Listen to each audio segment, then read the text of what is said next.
Hello heroes and villains, welcome to Multiverse. So Maps has posted the bonus week for this week. Let's talk about it. So this week the bonus week will be an episode spotlight, Dark Knights. So this week from Thursday, January 19th, 2023, all the way through Wednesday, January 25th, 2023, all players will enjoy double death metal when completing instance or mission content in Dark Knights. Also, there's going to be a 50% discount on the Dark Knights gear at the vendor. I have to specify it is only the gear that is 50% off. Very often people will go and they'll think that they'll get the accessory at 50% off or the materials. No, that's not it. Only the gear is 50% off. Also, I should specify you have to wait until Thursday morning after the daily server restart for the event to start or for the bonus week to start. Very often some of you guys will log in very early in the day and you'll tell me, Multiverse, I don't have the bonus week just yet.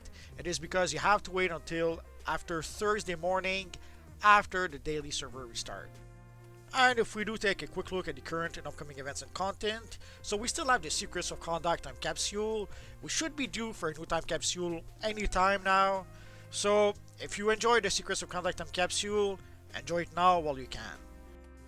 And for the anniversary gifts, again, you have to log in before January 31st, 2023 to get your anniversary gift.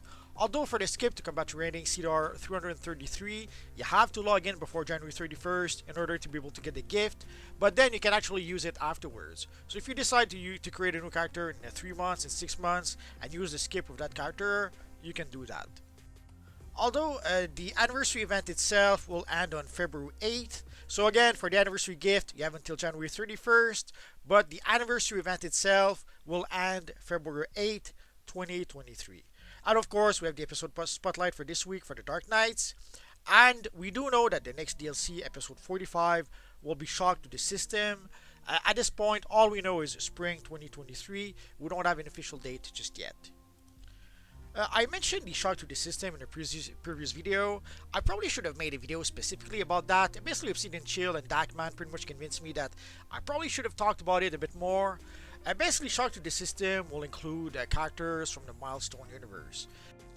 Basically, it's a universe that was created to feature black characters, and it was with black comic creators.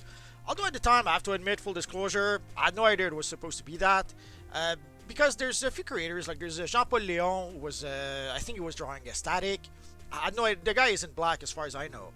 So the same with Walter Simonson. I'm pretty sure Walter Simonson did a few covers or some promo artwork, and I'm pretty sure Walter Simonson isn't black.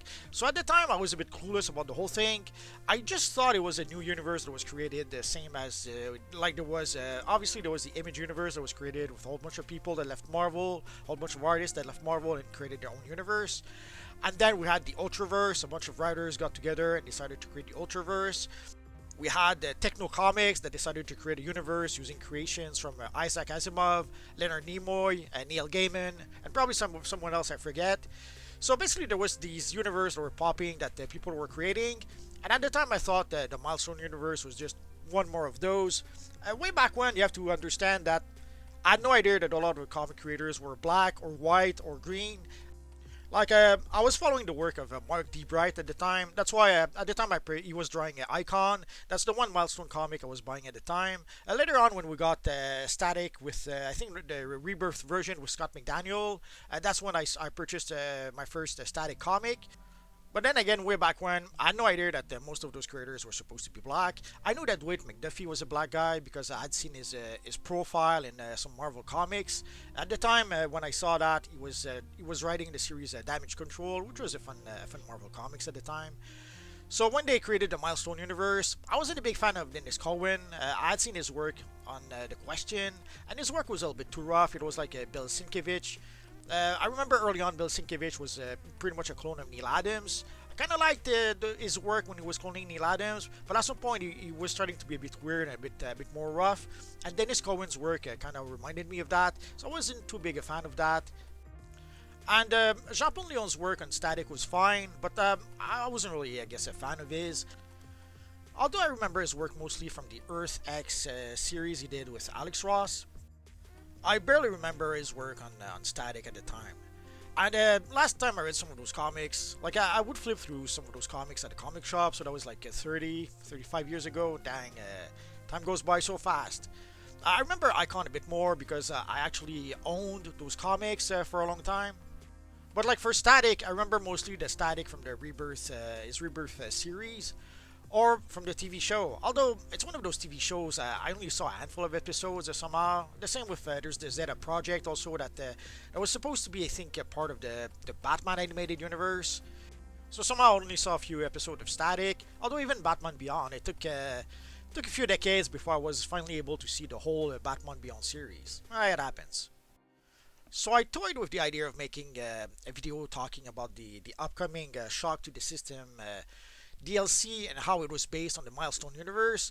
But other than Icon and Static in the Rebirth era, I did not really read those comics.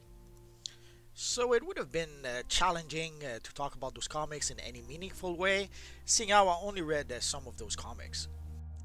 And even though those milestone characters have been part of pretty much the DC library for a long time by now, they didn't use them all that often.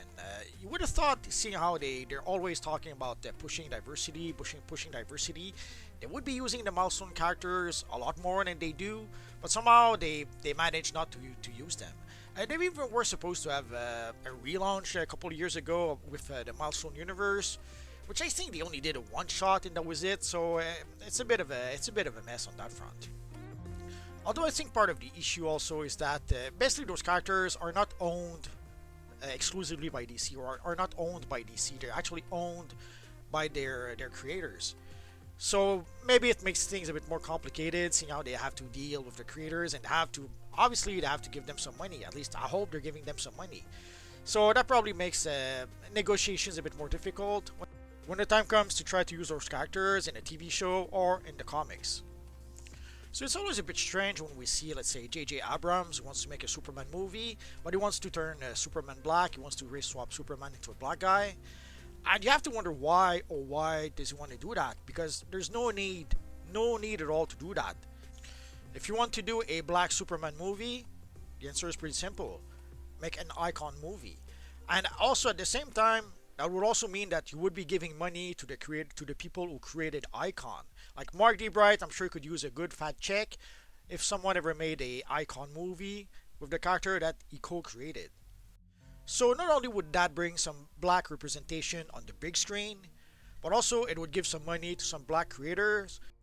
And seeing how we often see some comic creators that have to do some sort of Indiegogo or a crowdfunding campaign to be able to get the money they need to pay their rent or to get the money they need to pay their hospital bills. Like lately there was Peter David.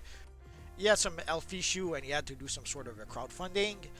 So I'm sure that if they made an Icon movie and actually paid money to the creators of Icon, I'm sure that would be much appreciated, seeing how sadly comics creators don't seem to be making a lot of money right now. So there you go. So Shock to the System will be based on the Milestone universe, and or the Milestone imprint, which was part of DC Comics. So if you were wondering what that Milestone thingy is that inspired the Shock to the System DLC, now you have a little bit more information.